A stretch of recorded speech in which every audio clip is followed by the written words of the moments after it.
professora na UFES e ela tem a dissertação em Educação e Linguagem. Boa tarde, Vera. Boa tarde. Então, poderia nos falar um pouquinho como se deu a formação de professores no Brasil?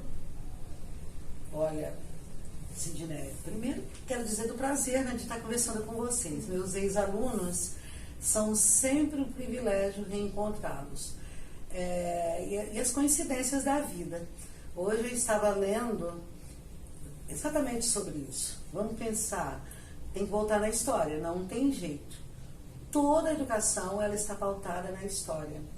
Então, se a gente pensar em educação da arte, por exemplo, que é a minha área, a gente vai ter que voltar lá na Academia Imperial de Belas Artes. Só que aí a gente sabe que não é o momento onde se pensa numa formação de professores. Então, a gente vem trilhando caminhos. A Academia Imperial de Belas Artes está lá em 1816, depois 26. Vem a Missão Francesa, 1826. Hoje nós estamos em 2019. É muito tempo trilhado. E aí, quando, por exemplo, só para que você entenda, quando que de fato começa a se preocupar no Brasil com a formação de professores, de fato, é nos anos de 1970. Antes nós tínhamos algumas coisas, mas era muito pouco. E por que vem uma preocupação maior? Tá? Porque alguém pode dizer, então estava parado esse tempo antes. Não, nós tivemos uma série de coisas acontecendo. E aí, em 1971, a Lei 5692 é que dá, assim, um salto, ou tanto nas preocupações, nos pensamentos dos professores, porque alguém tinha que pensar no modo de fazer diferente. Tá? E aí vem a preocupação com a formação de professores, porque estávamos falando das tendências pedagógicas que vinham trilhando, a gente sempre copiando modelos externos.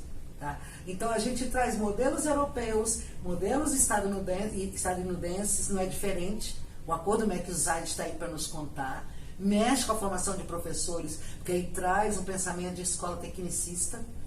Tá? Então, quando a gente começa a fortalecer a ideia, e isso começa onde? Nos professores. Começa uma preocupação. É isso, é a criação de diversas instituições, no caso específico da arte, a FAEB, Federação de Arte Educadores, a ANPAP, mas nós também temos o Estado de Minas, que existe uma preocupação muito grande com a formação de professores, que aí eles mantêm os encontros dos pesquisadores em educação, tá? Para discutir exatamente isso, formação de professores, atualização na formação de professores. Tá?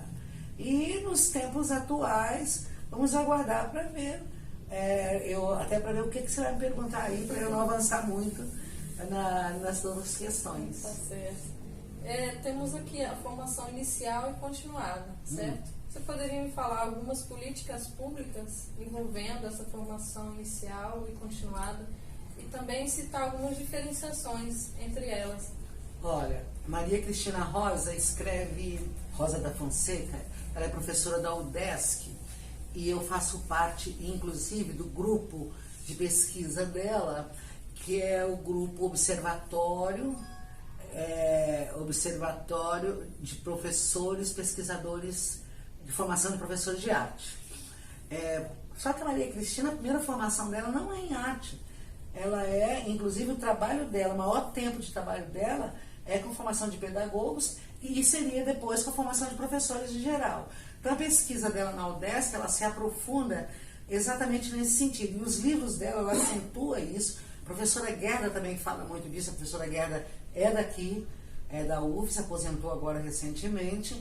Então, políticas públicas. Primeiro, o que é a formação inicial? O que é a formação continuada de professores? Formação inicial é o curso que vocês estão fazendo. É a graduação, é a licenciatura. Essa é a formação inicial. A formação continuada é aquilo que nós temos quase que abandonado no Brasil, tá? Que é o professor continuar pesquisando. Porque o que ocorre? Aí a gente tem que falar da particularidade dos professores. Os professores, maioria, trabalham em 3 horários. Tá? Só a universidade pública é que pensa, está preocupada num professor pesquisador, para dar condições de estudos para o professor. As faculdades particulares não existe isso. Uma carga horária destinada à formação continuada do professor. Ele tem que estudar por conta dele. Então, o que ocorre? Se você pensar em políticas públicas, vamos pensar na formação inicial. Hoje, nós temos uma situação que está incomodando a Base Nacional Comum Curricular. Ela está aí.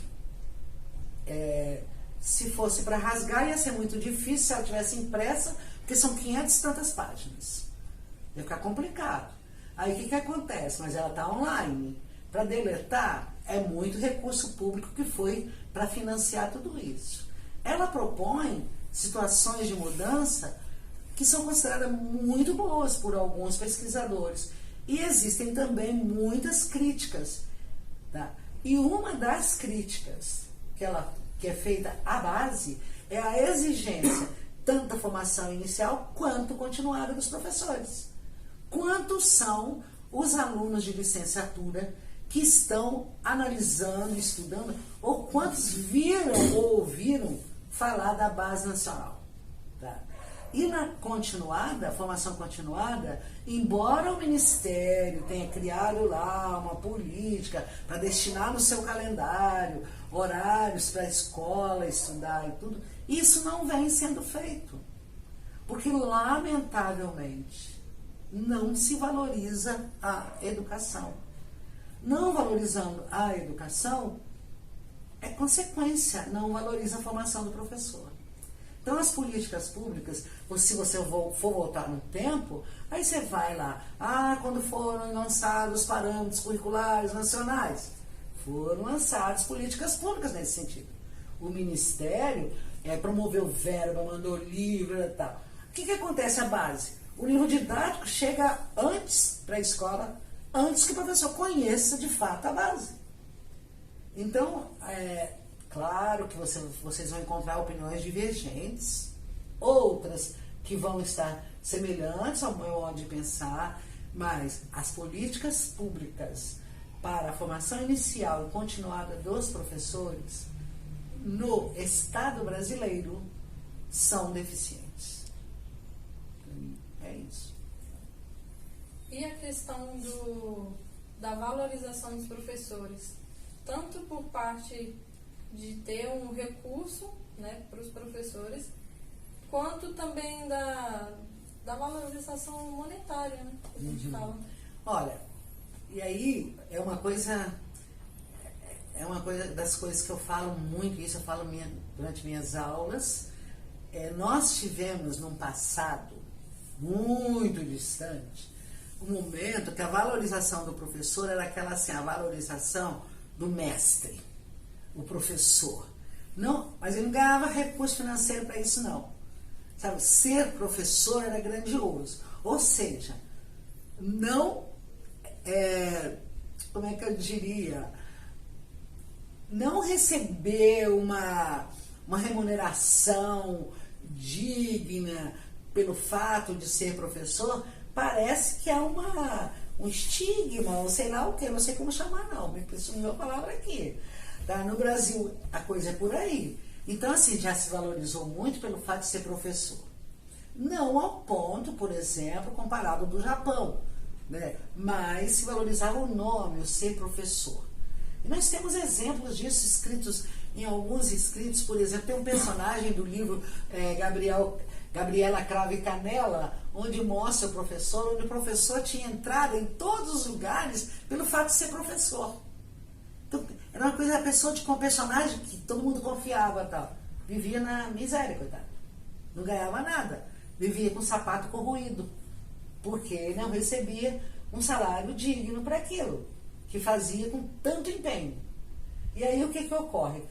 Isso é reflexo da sociedade que não valoriza o professor. A sociedade não valoriza o profissional professor. E nem tampouco as políticas públicas valorizam o profissional professor. Não pensa no profissional, na pessoa professor. Não pensa que o professor precisa, por exemplo, já se falou muito nisso, mas abafaram tudo, que todo professor ia trabalhar só em um lugar, dedicação exclusiva, e ganhar um salário digno. É só vocês verem, por exemplo, eu tenho vários colegas que trabalham as chamadas 40 horas na Prefeitura de Vitória. Vai lá procurar saber quanto é que eles ganham. Eles preferem deixar as 40 horas e voltar a trabalhar em 3 horários, em escolas diferentes, no maior sufoco, e principalmente, e aí, quando é a questão da professora?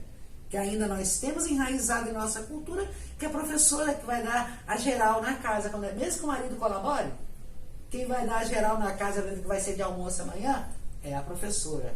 Porque se ela é mulher, ela carrega essa coisa muito estranha, mas ela carrega com ela. São coisas que vieram da nossa cultura. Então, a questão da valorização, e aí tem a minha opinião, não interessa aos políticos em geral, não separa ninguém valorizar o professor, valorizar a educação. Porque o dia que de fato houver uma valorização para o professor, para essa profissão, e aí que o professor for bem remunerado e tal, o que vai acontecer?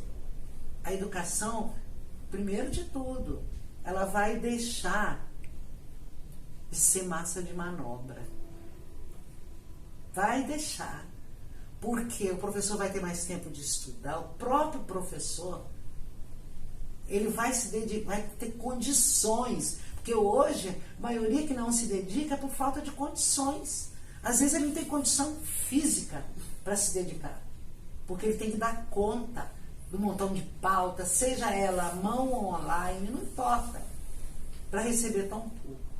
E a educação, ela não é valorizada, a sociedade não interessa. Tanto é que observem, quando tem greve de ninguém fala que a greve é do cobrador e do motorista de ônibus. Eles falam que a greve é de ônibus. Nunca vi ônibus entrar em greve. Então quem entra são os motoristas e os cobradores. Na verdade, os cobradores vão junto. Tá? E na hora que eles entram em greve, cria um alvoroço na cidade. Tá? Aí, quando a educação está em greve. Só observar o município de Vitória. Eu fui professor do município de Vitória há 23 anos. Tá? Aí, vai ter greve, não sei o que, se fala antes, anuncia antes. Tá? Quando anuncia, a reclamação, quando acontece, como é que nós vamos fazer que nossos filhos vão ter escola para ir? Eles vão ter que ficar em casa. Os pais não fazem movimento pedindo para melhorar, para atender a reivindicação do professor. Eu nunca vi a sociedade fazer movimento reivindicando atender a solicitação dos professores. Nunca vi. Porque a sociedade não valoriza a educação. Porque a educação, ela de fato, a educação consciente, ela produz mudança, ela muda o outro. E isso também acaba influenciando na formação continuada desses professores, né? Aí as políticas públicas, aí é uma consequência, é uma coisa tão ligada à outra, sabe o efeito dominó? Uhum. É uma coisa tão ligada à outra, a base está lá, as políticas públicas, a sociedade, e aí a gente tem que entender, eu falo sempre do pensamento social vigente. O que está se pensando, o que se quer, o que está se produzindo. Então, é consequência, tá?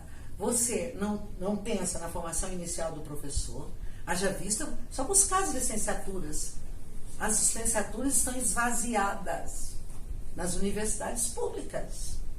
Elas estão esvaziadas, deixaram de ser interesse. Por conta de quê? Primeiro, a valorização não existe. Pensa bem, claro que ultimamente a violência está tão grande, você até ouve falar que alguém bateu no médico e tal, mas na escola é cotidiano. Sabe, o professor não pode abrir a boca, o aluno tem todos os direitos, professor nenhum. Então não existe valorização, a sociedade não valoriza, se o pai não valoriza, o menino também não valoriza o professor. a política pública não valoriza. E outra coisa, para que ele vai incentivar um professor a estudar? A estudar mais? Para que o professor estude mais, é preciso investir na formação continuada dele. Mas isso não é desejo. Eu falo sempre da questão, lembrem-se da questão da dominação. Então, dominantes e dominados. Como devem se comportar os dominados diante dos dominantes? Se houver investimento na educação, não haverá dominados. Todos estarão no mesmo potencial. E o cenário atual, como é que você está enxergando toda essa questão política? Isso, sinceramente, do cenário atual, vocês foram meus alunos, vocês sabem que eu não separo questão partidária, nem os sujeitos que estão na governança, porque para mim são políticos. Eu caracterizo qualquer um como político, que deveriam estar a nosso serviço. Ao nosso de quem? Cidadãos. Mas, pelo visto, virou moda. Ninguém está mais. E aí o que ocorre? Para mim, hoje, eu sinceramente, eu ainda não consigo avaliar com propriedade como eu gostaria. Eu acho que nós estamos vivendo uma situação que existe um governo que eu vou chamar de novo, porque não tem nenhum ano de governo, né? Com algumas tentativas, muito criticadas por alguns, outros estão achando que são excelentes. Eu ainda estou na observação, porque eu digo assim, o fato de ter sido ou ter estado, eu na verdade professora durante muitos anos, que é o que eu sou professora, não tem jeito.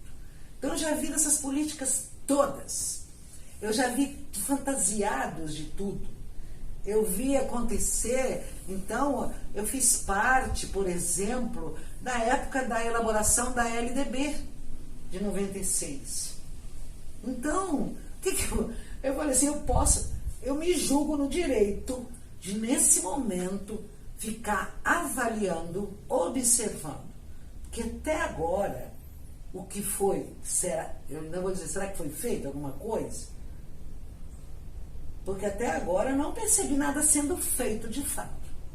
Só se falou. Nós estamos ainda vivendo as consequências de governos passados. Eu não aceito que me confundam nisso, sabe por quê? A base nacional não foi escrita por esse governo. A política salarial que aí está não foi escrita por esse governo. Eu só vou ter condições de avaliar. Eu preciso de mais um tempo. Tá? Eu nunca enganei vocês, que eu sempre disse, eu não avalio o governante pelo partido, quem é, nada. É político. O que todos eles fizerem de bom, não tem que aplaudir. Eles estão fazendo a obrigação. O que eles fizerem de ruim, nós temos que correr atrás, buscar providência para eles corrigirem. Então, é assim que eu penso. Eu, sinceramente, eu não vejo como avaliar. Não tem nada de política pública ainda desse governo relacionada à educação para que eu possa avaliar. Não existe. Então, foi o contingenciamento dos recursos, já devolveu. Falaram que iam mexer no Enem. Não sei se mexeu, se deu tempo para isso. Eu não recebi nenhuma convocação, porque são convocados professores para fazerem as questões. O banco de questões do Enem, o MEC já tem, eles só embaralham. Eu já fiz ENAD, Enem, profissão docente. Então, eu tenho que ensinar, não posso falar com você, eu não posso emitir opinião. Porque, aí eu entraria em outros assuntos que é melhor não. É melhor não. Para terminar, então, e Então, para finalizar, você se orgulha da sua formação, da sua profissão atualmente?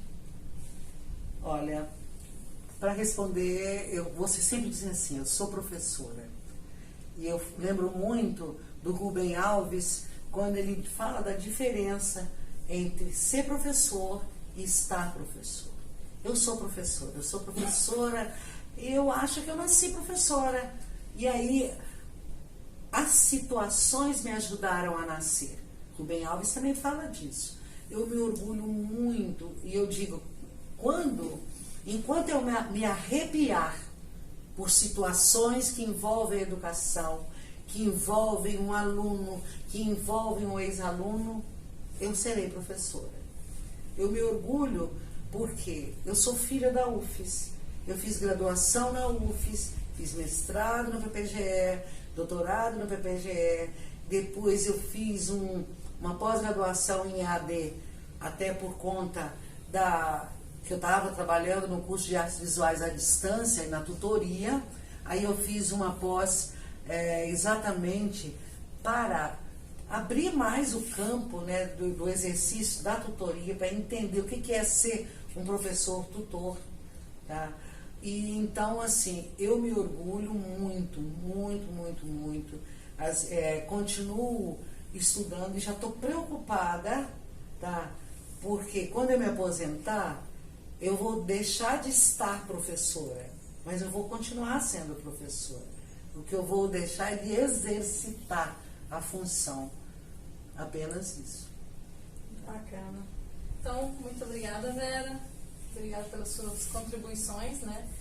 Vão ser de muito agrado e reflexivos para o nosso trabalho. Olha, eu é que agradeço, porque são oportunidades que a gente tem.